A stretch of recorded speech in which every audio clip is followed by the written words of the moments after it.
Hello friends, எல்லோரும் எப்படி இருக்கீங்க? இன்றைக்கி நம்ம சேனலில் பார்த்தீங்கன்னா ஒரு லஞ்ச் பாக்ஸ் ரெசிபி, அதாவது ஒரு வெரைட்டி ரைஸ் தான் செய்ய போகிறோம். அதை எப்படி செய்யலாம் அப்படின்ட்டு வாங்க பார்க்கலாம்.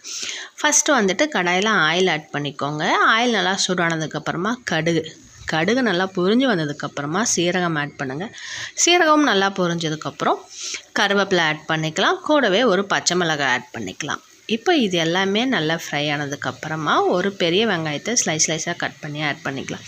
வெங்காயம் நல்லா வதக்கி விட்டுடலாம். வெங்காயம் நல்லா வதங்கினதுக்கப்புறமா தக்காளி ஒன்று நல்லா பெரிய தக்காளியை எடுத்து ஆட் பண்ணிக்கலாம். இந்த தக்காளி இப்போ எல்லாமே நல்லா வதங்கட்டும்.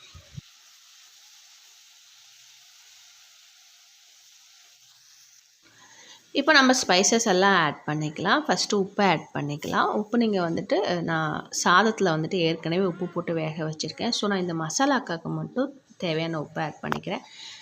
அதுக்கேற்ற மாதிரி நீங்கள் எப்படி ப்ராசஸ் பண்ணியிருக்கிறீங்களோ அதுக்கேற்ற மாதிரி ஆட் பண்ணிக்கோங்க. இப்போ ஸ்பைசஸ் பார்த்தீங்கன்னா மஞ்சள் தூள், மிளகாத்தூள், தனியாத்தூள், கரம் மசாலா, இப்போ இது எல்லாத்தையும் ஆட் பண்ணிவிட்டு நல்லா வதக்கி விட்டுடலாம். இப்போ இந்த மசாலாவோட ராஸ்மெல்லாம் நல்லா போனதுக்கப்புறமா நம்ம வந்துட்டு முட்டைக்கோஸை நல்லா ஸ்லைஸாக கட் பண்ணி அதை ஆட் பண்ணிக்கலாம். இப்போ இந்த மசாலா கோஸ் இது எல்லாமே நல்லா மிக்ஸ் ஆகிட்டு தண்ணி வந்துட்டு எதுவும் ஊற்றி அந்த மாதிரி வேக வைக்க வேண்டாம். ஜஸ்ட் தண்ணி தெளித்து இந்த இதை வந்துட்டு காய் நல்லா வேகட்டும். கோஸ் வந்துட்டு ஒரு 80% 80 to 85% மட்டும் குக் ஆனால் போதும். ரொம்ப குக் ஆக வேண்டாம். இந்த அளவு குக் ஆனதுக்கப்புறமா நம்ம வேக வச்சு ஆற வச்சுருக்க ரைஸ் எடுத்து இதில் ஆட் பண்ணிக்கலாம்.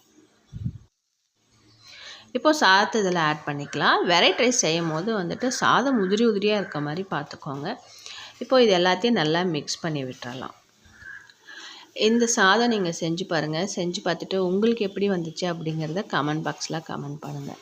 நம்ம வீடியோ பார்த்துட்ருக்க நீங்கள் யாராவது நம்ம சேனலை இன்ன வரைக்கும் சப்ஸ்கிரைப் பண்ணாமல் இருந்தால் சப்ஸ்கிரைப் பண்ணிக்கோங்க. பக்கத்தில் இருக்க நோட்டிஃபிகேஷன் பெல்லையும் கிளிக் பண்ணிக்கோங்க. அப்போ தான் நாங்கள் போடுற வீடியோ உங்களுக்கு உடனே நோட்டிஃபிகேஷனில் வந்து காமிக்கும். இப்போ வந்துட்டு ஃபைனலி கொத்தமல்லி தழை கொஞ்சமாக ஆட் பண்ணி இப்போது சாதம், மசாலா, இந்த மல்லித்தழை எல்லாமே நல்லா பைண்ட் ஆகிற அளவுக்கு எல்லாத்தையும் நல்லா மிக்ஸ் பண்ணி விட்டுருங்க. ஓகேங்க, அவ்வளோதான். இப்போ நம்மளோட ரெசிபி ரெடி ஆயிடுச்சு. பாய்.